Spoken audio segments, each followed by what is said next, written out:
Alright folks, so today we are comparing the Zhiyun Weebill S with the DJI RSC2 to see which one of these two gimbals are the better one. This has been a highly requested video, so let's compare these two gimbals so you can go out and make an educated decision if you're considering either the Weebill S or the RSC2. Here we go.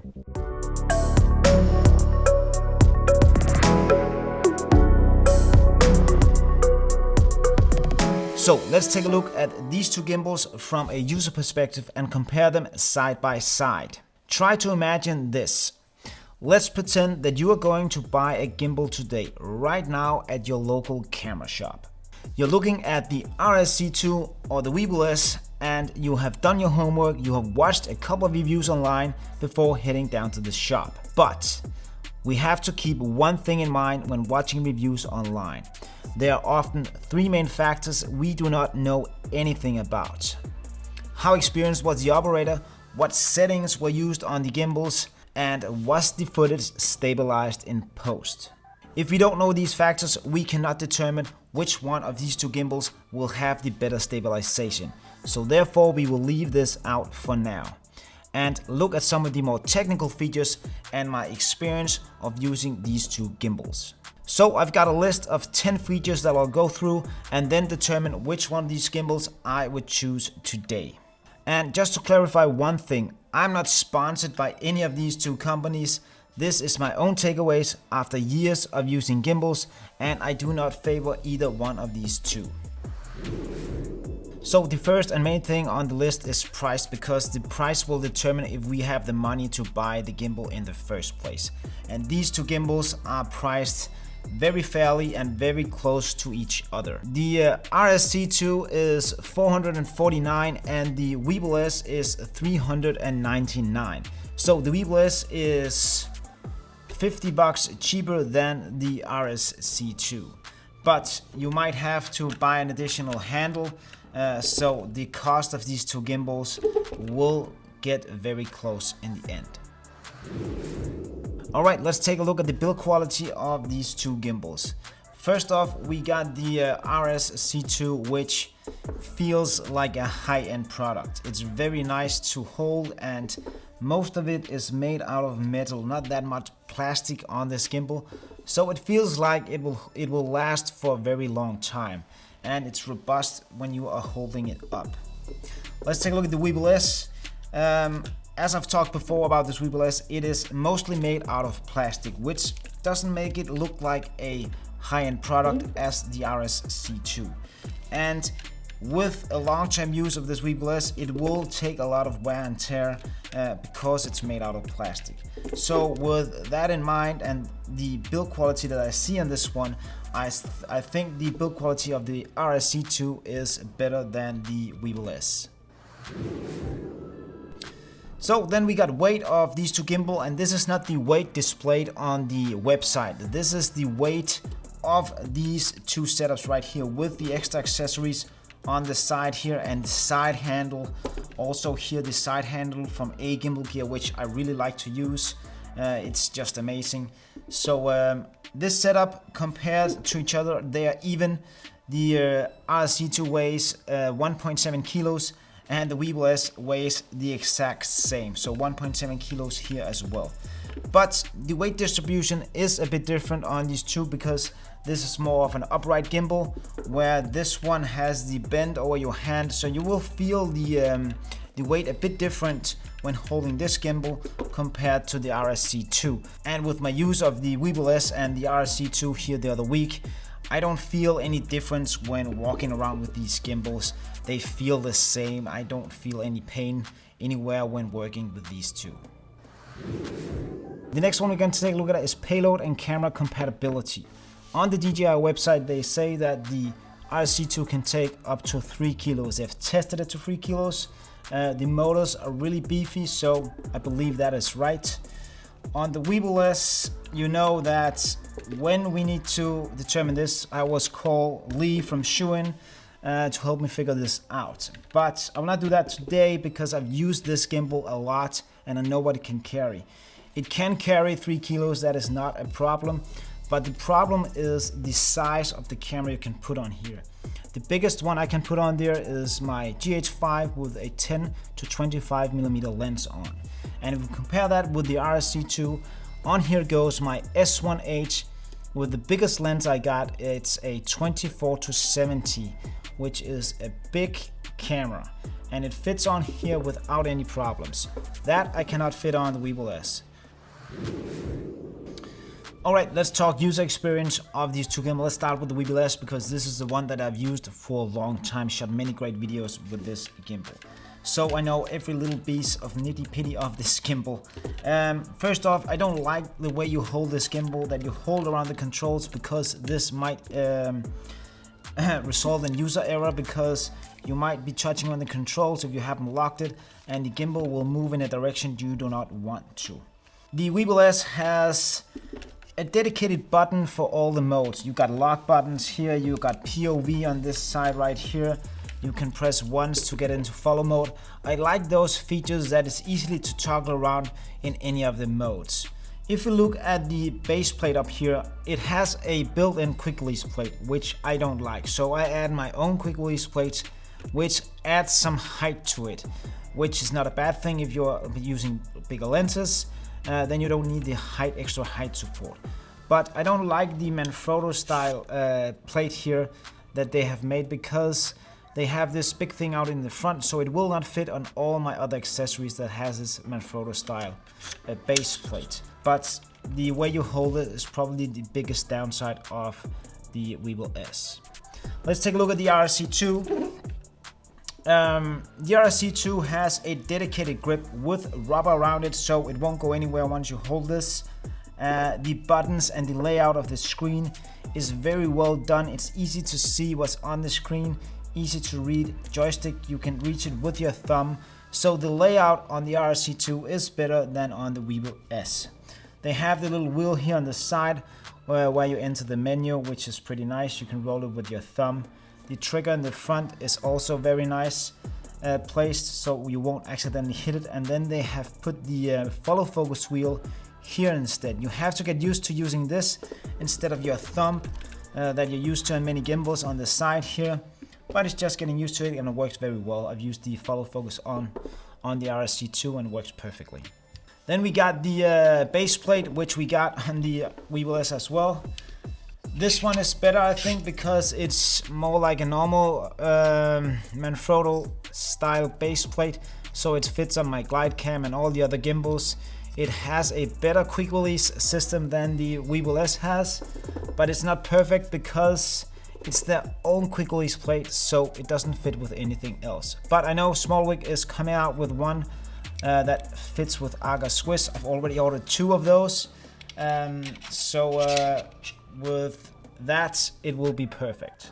Alright, let's just briefly go over some of the modes. I just got my camera right here. Let's take the RSC2. So there we go. On the RSC2 here we have a dedicated mode button, which you have 3 custom modes. And the limitation here is that if you want more than that, you have to change the actual menu. You can see we got mode 1, PF, and mode 2 is pan, tilt, follow, and then I got 3 is set to custom. And my custom is the lock mode, because lock mode is normally used on the trigger here. So once you press and hold that, you are in lock mode. If you don't want to hold this trigger down while using it in lock mode, you have to configure one of these modes to disable all the motors, so it will be in lock mode.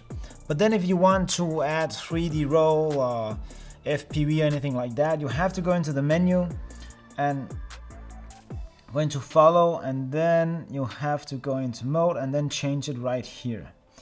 Then you don't have a dedicated button as you have on the Weebill S, where you have the POV mode. You just press that once and it goes into POV, press it twice and it goes into Vortex. And that is changeable with a firmware update, I think, but for now you have this limitation that you need to go into the actual gimbal to change the mode, which I find a bit annoying. But I don't use these modes that much, so it's just a minor thing. It's not a deal breaker of any kind.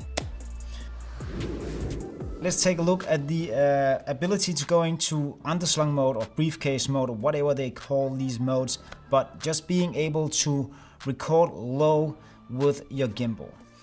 On the RSC2 they have made it a feature that you have to kind of flip the gimbal into this mode, and it just looks so freaking cool when you do this.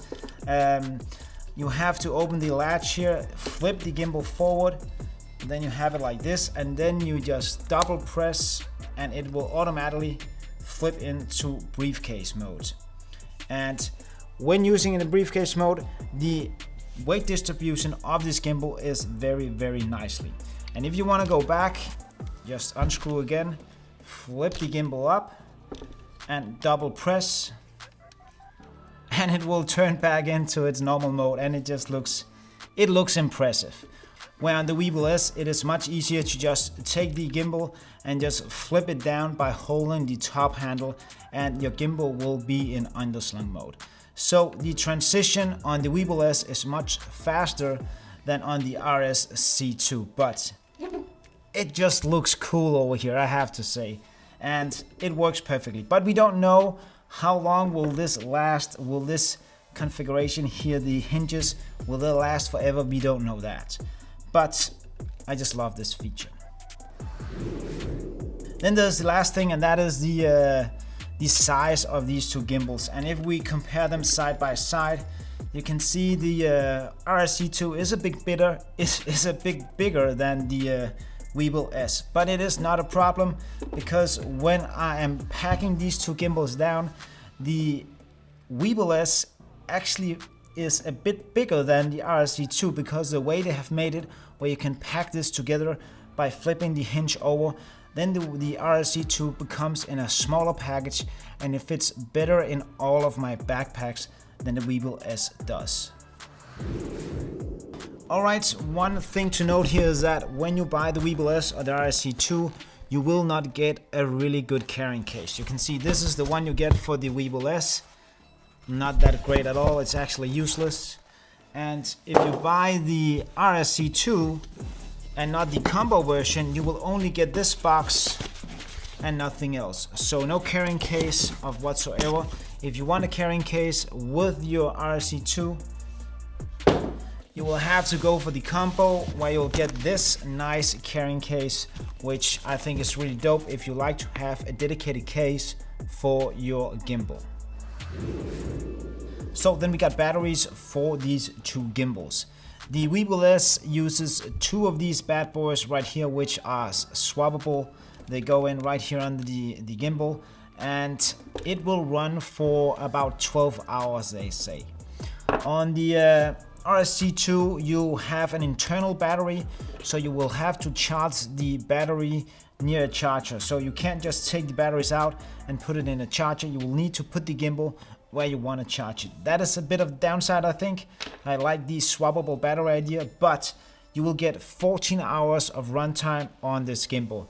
But then you might say, hey, what if I'm on a shoot and I'm running out of battery? Then I can't swap it out. No, but 14 hours, who shoots more than 14 hours? I don't know that.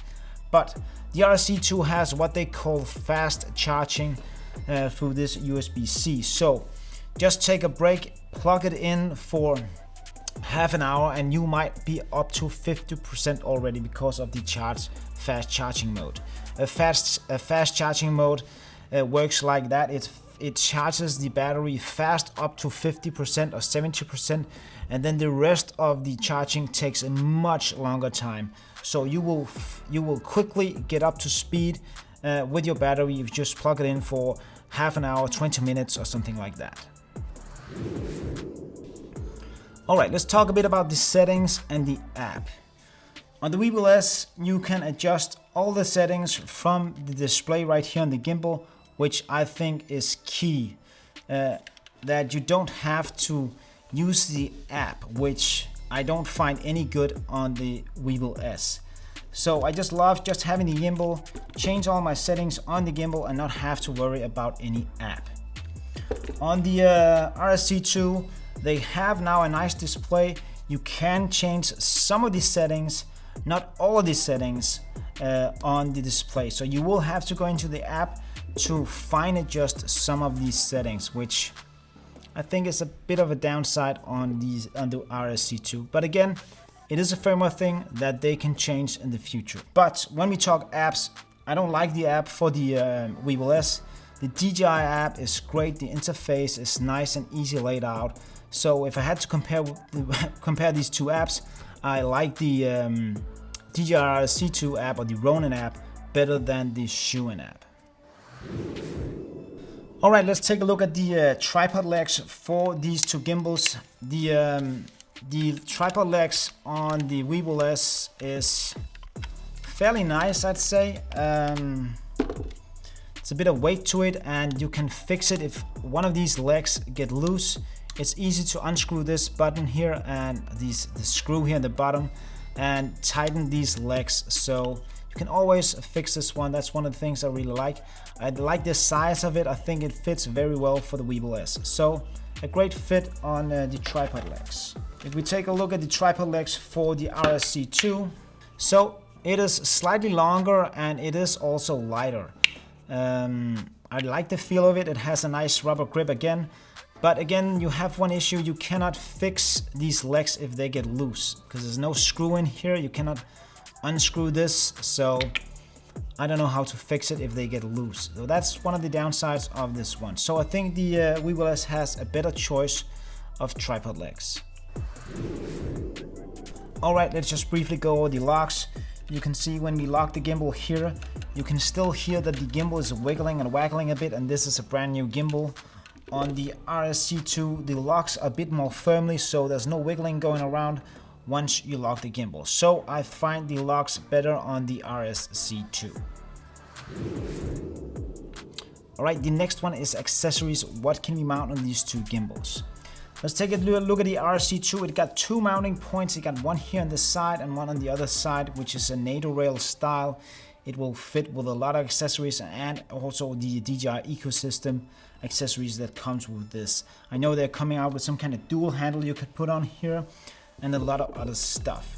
But let me just talk a bit about my experience working with this gimbal and adding a monitor to it, which I think is the most important thing. Normally I would add a monitor to the rail here. I also do that on the Weebill S. But I actually mounted the monitor with this anti-kind blocker swivel thing.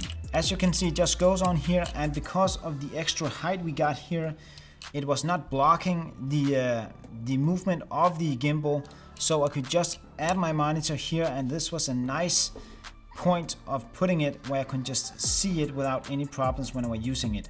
Also, going into sling mode, I could easily just adjust the monitor so I can see it when using it in the briefcase mode, or the sling mode as I call it. On the Weebill S here, we have one mounting point here on the side where I have a NATO rail attached, so I can attach this big guy, which I uses for the monitor mount. It's a great solution, but it's also an expensive solution. I can't remember the price difference between this one and this one over here, but I will display it on the screen so you can see what the difference is between these two. So that is one of the things that I better like on the RSC2, is that the way you mount the monitor, or the way I mount it with the side handle, because you don't have to do it like I do it, but that is just the thing I find the best way to do it. So with that said, this one got two mounting points, this one got one, so it goes to the RSC2, I say, with this one. So then there are my last point, and that is resell value. What will these two gimbals be worth if you want to upgrade your gimbal, let's say in a year or two? Can you sell them along, and will they have any value at all? Some say that we have a problem with the battery, because you cannot take the battery out of this gimbal or switch it out, which is correct. So if the battery gets bad or it breaks, the gimbal is done. You cannot do anything about it. So if that happens, you cannot sell the gimbal. You just have to throw it out. There's no way to fix it.